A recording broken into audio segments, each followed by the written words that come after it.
All right. Hello. Good morning, y'all. Okay, I got it. So here's the thing about going live here. So right now I'm using StreamYard and I'm going live on all across multiple platforms, but Instagram is a little bit slow to do it, so I have to wait for a few minutes. All right, there we go. Hello, now we are fully live. Today is July 26th, and this is news. Today's news with Omi. Yes, you see me trying out different backgrounds because, hey, listen, when I get this thing sponsored, then I won't have to do that. So, any sponsors out there, help a sister out, get me in the studio, and and get me better backgrounds. All right, but for now, this is what we're doing. I'm gonna be trying out different ones because get it, news, web of things. Okay, yeah. Ultimately, that's not really the case. It's just that I am in my bedroom instead of my living room, and I just don't want y'all to see my bedroom. There we go. All right, today's news, but but that's besides the point. Other than give me a spot when I get a sponsor for this, then I'll be in a better position.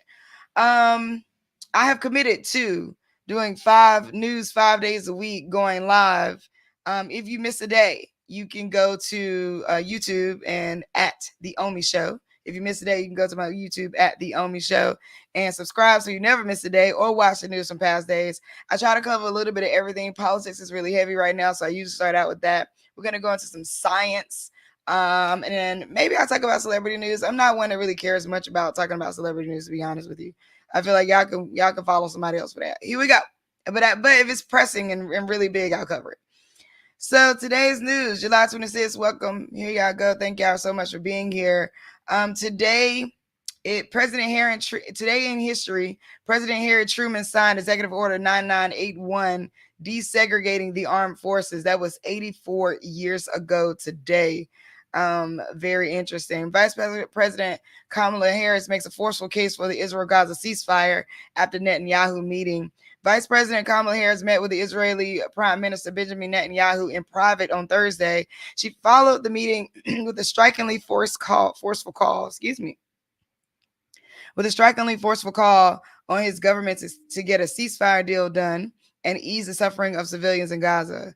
Harris repeated administration talking points, including that Israel has a right to defend itself. However, Harris said a two-state solution is the only path to ensure Israel remains a secure Jewish and democratic state while providing Palestinians with the freedom they deserve. She said to everyone who has been calling for a ceasefire and to everyone who has been calling for peace, I see you and I hear you. Let's get the deal done so we can get a ceasefire to end the war. Let's bring the hostages home and let's provide much needed relief to the Palestinian people. She also pleaded with Americans to condemn acts of hate, anti-Semitism, Islamophobia, and violence after some protesters burned American flags and voiced their support for Hamas. Netanyahu also met with President Biden Thursday, thanking Biden for 50 years of public service and 50 years of support. I reported on this yesterday, but if you didn't hear, Black Lives Matter denounces Democrats for anointing Kamala Harris. Black Lives Matter has criticized the Democratic Party for anointing Vice President Kamala Harris and called on the Democratic National Convention to host a virtual snap primary ahead of the party's convention next month. In a statement, they wrote Democratic Party elites and billionaire donors are attempting to manipulate Black voters by anointing Kamala Harris and an unknown vice president as a Democratic ticket without a primary vote by the public. This is blatant disregard for democratic principles. Is unacceptable. Tennessee Republican files articles of impeachment against Harris. Congressman Andy Ogles of Tennessee filed articles of impeachment against Vice President Harris on Tuesday. His filings expand on previously introduced articles that target the vice president's record on immigration. The filing has not yet gone beyond its introduction. Ogles added a second article in the new filing, which claimed Harris covered up President Biden's mental well-being, constituting a breach of public trust. Also Tuesday, Ogles called on Harris to invoke the 25th Amendment against Biden, citing his health, an action that would make her the acting president. Kamala just broke Zoom. So I don't know if y'all saw, but last night, 136,000. So there's been Zooms being held to raise money for Kamala. And it seems that our awesome white woman counterparts really, really did their thing. 136,000 white women overcome glitchy call to raise over $1 million. Supporters of Vice President Kamala Harris broke the record for the largest Zoom meeting ever and raised more than more than 1 million for a presidential campaign in less than an hour Thursday night. The fundraising event called White Women Answer the Call asked women nationwide to join the live stream chat and invite their contacts to support Harris for president. Speakers on the call included the singer Pink and actress Connie Britton. At one point, organizer Shannon Watts said that more than 136,000 people joined the call. As the call grew, the platform began to crash and glitch, eventually freezing entirely and turning over to a black screen with the message, "We'll be right back." It later reloaded. On Monday, over 53,000 black men joined a black man. It wasn't, they're misreporting the name of some of these calls. So yes, the call with the white women was White Women Answer the Call. The call with the black men was Win with Black Men, and the call with the black women was Win with Black Women. It wasn't Black Men for Harris or Black Women for Harris, but that's what they're calling it. On Monday, over 53,000 black men joined the Black Men for Harris and raised over 1.3 million. The Black Women for Harris call took place on Sunday night and raised 1.5 million in just 3 hours. It was also, I heard a report that the white women answer the call were raising at $120,000 per like 30 minutes, which is really, really exciting. Trump discussed with RFK Jr. potential role in second Trump administration. And this is actually not necessarily new news. This happened before Biden stepped aside. Donald Trump, this happened like right at the RNC or during the RNC that this is released. Donald Trump and Robert F. Kennedy Jr. spoke multiple times this month, including an in-person meeting in Milwaukee during the Republican National Convention, where they discussed ways Kennedy could be involved in the second Trump administration. At least one idea floated for Kennedy, with a vaccine skeptic who speaks often about the perils of chronic disease, to oversee the Human Health and Human Service Department.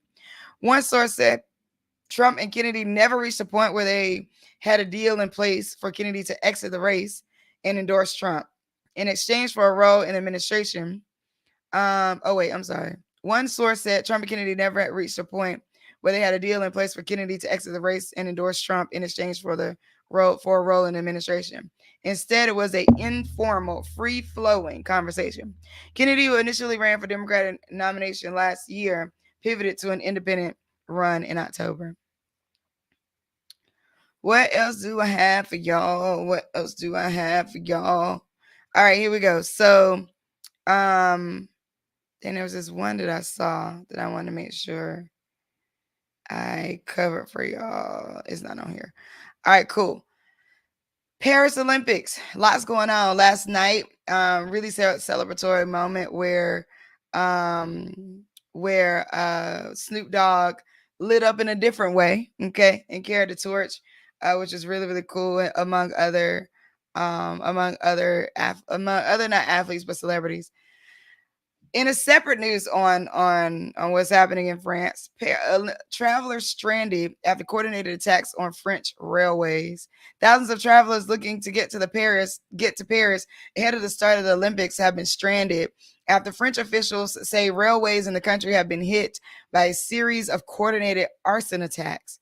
According to the SNCF, the organizers of France's high-speed train network, the malicious acts took place overnight Thursday and appeared to be a planned massive attack by people who had the goal of crippling public transportation just hours before the game's opening ceremony goes down in Paris later on Friday. By the way, the opening ceremony happens at noon today. Fans go nuts ahead of the Olympics performance. Celine Dion certainly knows the power of love, reveling in the adoration she's getting from fans as she returns to the spotlight. People were eating it up ahead of the Olympics gig. The singer, who is set to perform with Lady Gaga at the opening ceremony for the 2024 Paris Olympics, received the warmest of welcomes from fans Thursday night in the City of Lights. I have some science news, but I actually want to hold that. All right, so let's go to tech news. Let's go to tech news before we go to science news. Oh, wait. All right. I got some lifestyle. Okay.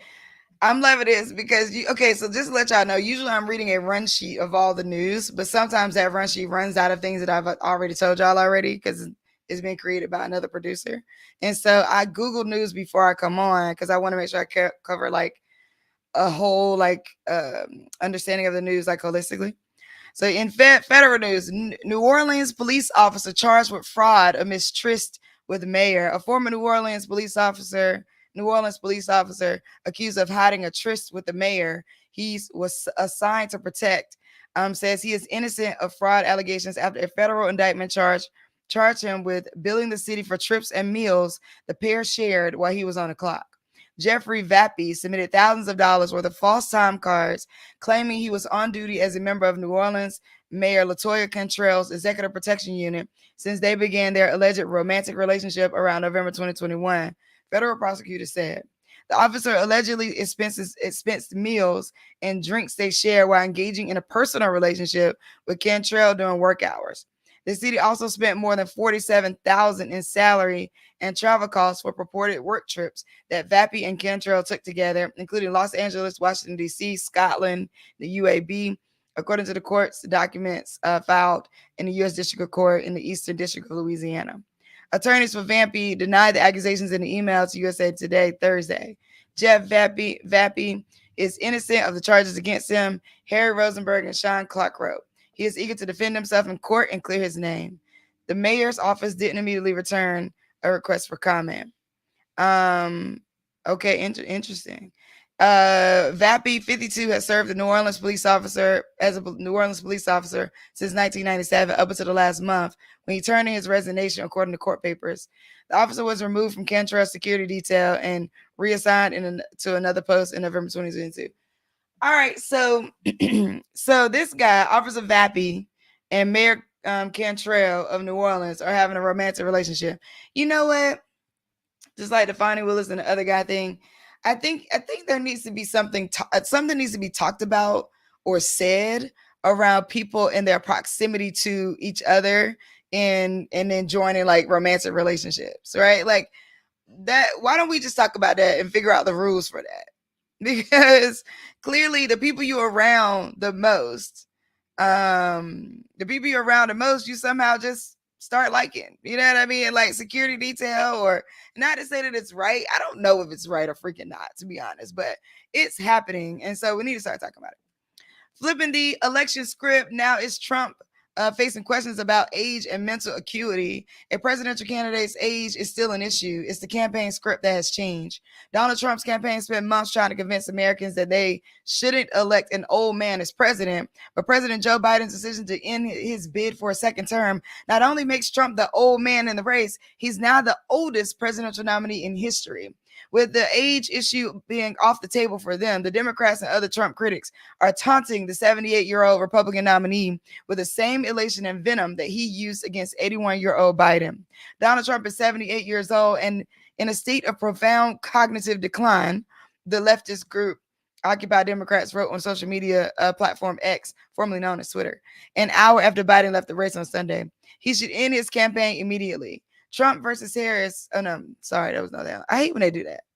Attorney George Conway, one of the most prominent never Trump Republicans, quickly piled on. Seriously, how do you convince people you're going to make America great again with some old guy who slurs his words and rambles incoherently after his bedtime? He wrote on X. Columnist E. Jean Carroll, whom a jury ordered Trump to pay $83 million in a defamation case, posted an unflattering photo of him on X. Saying suddenly he is looking very old. The script has flipped. Focus on Trump's advanced age is no surprise that this script has flipped, given how his campaign hounded Biden and raised questions about his physical fitness and mental acuity, political analysts say. Even worse for Trump is the age disparity between him and likely Democratic nominee Vice President Kamala Harris, who is 59. But Trump's vice presidential running mate is just 39. This contrast American voters will see between VP Harris and Trump, and even Senator Vance and Trump, will now highlight his age. A professor of history, this is what Julian Zelizer, a professor of history and public affairs at Princeton, said. Every statement, mistake, or rambling sentence will be a subject of conversation. The irony is that Trump elevated the issue and might now be focused on this very criticism himself. It's really interesting, the age thing. So like, okay, so for those of you just joining us, the news word on the street is now things have been flipped on on Trump, where he was coming out so hard on Biden being old. Now he's the oldest presidential nominee ever in history. And now he's the oldest person in the race, where Kamala's 59 and JD is 39. I think this is really interesting because it just goes to show you, listen, we will all get older one day. So like really stay away from like age shaming folks. We will all get older one day. If you didn't see the news, also this morning, Barack and Michelle endorsed Kamala Harris for president. She posted a call. If you follow Kamala Harris, you can go to her site. Go to her social media. She posted the call with Michelle and Barack. No, this is positive. But one of the things I want to say is like, she's like, oh, y'all are together. And I was like, why she talking to them? Why she saying they together like they'll never be together or something? Former President and First Lady endorsed Harris' presidential bid in a video released Friday on social media, although the call apparently happened earlier this week. Harris gets a joint call from the Obamas where they gushed over her and said they'll do everything they can to get her into the Oval Office. Needless to say, VP Harris is incredibly grateful and goes on to thank them for their continuous support and friendship over the years. The endorsement comes amid reports that Barack already offered up his endorsement to Harris in private, but stayed noticeably tight-lipped after she announced her campaign on Sunday. It was a surprising move by the former president, as President Joe Biden had already endorsed Harris when he announced he was ending his bid for election. Countless Democratic leaders soon followed suit, with Hillary Clinton, Nancy Pelosi, AOC, Pete Buttigieg, Elizabeth Warren, and more endorsing her this week. What else is happening? Okay, I didn't give y'all tech news yet. Hold on. Okay, let me get my I reported on that already. All right. Oh, so this is not tech news, but in movie news, Deadpool and Wolverine, that movie comes out today, and I'm actually gonna go and see it. I'm trying to hit a matinees before the crowds get in and get crazy. But what to know before you see the Marvel sequel? Things are about to get weirder and a little raunchy in the Marvel Cinematic Universe. Deadpool and Wolverine, directed by Sean Levy, sees our superheroes Ryan Reynolds and Hugh Jackman, respectively, team up as mutants, and the Merc with a mouth get their official welcome to the Marvel Cinematic Universe in this first ever effort since Disney acquired 20th Century Fox, which owned the rights to X-Men characters. Oh, I didn't know that. This is the first movie since then. With dozens of movies and shows based on Marvel comic characters in the past 2 decades, including stories that connect to Deadpool and Wolverine, you probably have some questions going into this latest film. Well, we've got the answers. Here's what you want to know before going to see the movie. How long is the movie? Okay, running time for Deadpool and Wolverine is 2 hours and 7 minutes. Y'all know these Marvel movies don't come to play with us. Okay, filled with the fourth wall breaking. That means like when they break behind the camera and they actually talk to the camera, which Deadpool does a lot. It's filled with fourth wall breaks, meta references, sex jokes, and violence. More, let's see. When does Deadpool and Wolverine take place? The movie, which is part of MCU's Phase 5, is set after the events of 2017, the second season of Loki, and about 6 years after the events of Deadpool 2. Now, I'm giving y'all this news. This is for my Marvel fans and my comic book fans. What should you watch before going to watch Deadpool and Wolverine if you care about this? It would be difficult to go into the sequel without some knowledge of previous movies or shows. To understand what's going on, here are all the things you need to watch before you go see Deadpool and Wolverine. Maybe consider X-Men Origins Wolverine of 2009, Logan of 2017, Deadpool of 2016, Deadpool 2 of 2018, and then Loki Season 1, Season 2. I'm not going back to watch any of them. I think I've seen all of them except for maybe Deadpool 2. And I definitely haven't seen Loki, but I'm going to see it anyway. You also X-Men from 2000, X2 from 2003, X-Men The Last Stand 2006, and X-Men Days of the Future's Past. Now, I'm not going back to watch all those, but you should consider it. Are there cameos? There have been many rumors about guest stars in the new movie. Yes, there are cameos, but that's all I can tell you right now. You got to go see it. Are there end credits scene for Deadpool and Wolverine? Yes. Can't give you no spoilers, but you should wait because there are end credit things happening. What are critics saying about Deadpool and Wolverine so far? It has received positive reviews. It currently has 81% on Rotten Tomatoes. And so I'm excited to go see it. I'm going to see it today. Okay. What's next in the Marvel Cinematic Universe? Marvel Studios has quite a few things planned over the next few years. Here's a look at what's coming in the next 12 months. If you're a movie fan like I am, here, listen up. Agatha All Along, a miniseries coming out on September 18th on Disney Plus. Your Friendly Neighborhood Spider-Man animated series, which my nephew loves, coming out late 2024 on Disney Plus. Eyes of Wakanda. That's gonna be interesting. It's gonna be a series that's coming out late 2024 on Disney Plus. Eyes of Wakanda. Captain America: Brave New World will release in theaters on February 14, 2025. Daredevil: Born Again, a miniseries coming out 2025 on Disney Plus. Thunderbolts, May 2nd, 2025 in theaters. A new Fantastic Four, almost exactly a year from now. A new Fantastic Four will be coming out on July 25th in theaters. That's gonna be pretty interesting. I don't know if y'all into comics. KPMG celebrates 10 years of advancing women on and off the golf course. KPMG celebrates the 10th anniversary of KPMG's Women PGA Championship and KPMG Women Leadership Summit. The past decade has seen many milestones on and off the golf course, from major championship golf to leadership development to women inspiring women. These annual events have fostered a vibrant community in golf and beyond. It's been a rewarding 10 years, and the future looks even brighter. Simone Biles. So if you exactly about an hour from now, be tuned in to the opening ceremony of the Paris Olympics. Simone Biles has 5 gymnastic skills named after her. What are they? Put some respect on her name, but not only put some respect on her name, but the skills named after her. Okay, come on.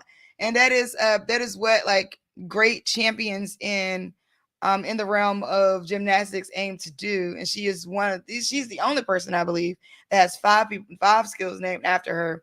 Also, the Simone Biles documentary came out on Netflix a couple Wednesdays ago. So go check that out. Simone Biles has left her mark on the sport of gymnastics. In addition to her record number of medals, she has 37 at the World Championships and Olympics, more than other gymnasts, male or female. Biles has 5 skills named after her in the code of points gymnastics scoring system. Skills are named after the gymnasts to do them in major international competition, like the World Championships or Olympics. This means that long after Biles is done with gymnastics, her presence will remain. Let me see. There's the Biles 1, the Biles 2, the Biles 1 on vault, the Biles 2 on vault. And then there's another one that that has an interesting name. Biles on balance beam. Yeah. How do you get a gymnastics move named after you? Skills are named after the first gymnast to do them in a major international competition. Yep. All right. Last thing I'm going to cover, and I got to go. Oh, actually, not the last thing. When was this released? Okay. Tyler Perry sparks backlash for calling critics highbrow with dated racial term. Tyler Perry is sparking backlash for calling his critics highbrow with a dated racial term used to describe Black people. The movie mogul addressed criticism of his films on the Baby This Is Keke Palmer podcast, telling host Keke Palmer that a large portion of my fans are disenfranchised who cannot get into a Volvo and go to therapy on the weekend. He used the example of highbrow critic who is all up in the air with his nose up looking at everything, asking critics, who are you to be able to say which Black story is important or should be told? Get out of here with that. Tyler Perry continued contrasting his fans against critics. Then you got people like Where I Come From and me, who are grinders, who really know what it's like, whose mothers are caregivers for white kids and were maids and housekeepers and beauticians. Don't discount these people and say their stories don't matter. Okay, I mean, listen, I know we got some Tyler Perry fans out there, but Tyler Perry, some of these stories, I get it. Like, yes, there are people out there who are experiencing these things, right? Like, I don't want to be that person that's saying they're not. But, bruh, some of this is like, what? You know what I mean? Like, anyway, I know people got lots of comments about Tyler Perry. I can drop those in the chat. I'm gonna save my comments because I'm supposed to be just giving y'all the news without comments, but it never happens that way. Chipotle CEO addresses portion complaints spawned by viral camera trick TikTok challenge. Chipotle customers say bowls and burritos may be heftier going forward after the chain CEO addressed social media users' concerns over portion size during an investor call. Brian Niccol, the chairman and CEO of Chipotle, announced during the chain's second quarter call that leadership is emphasizing training and coaching to ensure its employees across all 3,500 locations are consistently making bowls and burritos correctly. There was never a directive to provide less to our customers. Generous portions is a core brand equity of Chipotle. It always has been and it always will be. So there was a viral TikTok videos that showed that Chipotle was giving out less food, and so they had to address it. But look at that. Look at where we live in a day that like something at a restaurant goes viral. We've been in this day, but the fact that like now we might even get more food in our Chipotle bowl, which is like so interesting to me. All right, last thing we're going to cover, and this is science news. Biologists find ancient giant virus insertions on genome of unicellular parasites. Okay. I can't, I don't know if I'm pronouncing this correctly, so all the scientists out there help me out. Amoebidium appellatiens, a protist closely related to animals, harbors the remnants of ancient giant viruses woven into its genetic code, according to new research led by Queen Mary University of London. The findings shed light on how complex organisms may have acquired some of their genes and highlights the dynamic interplay between viruses and their hosts.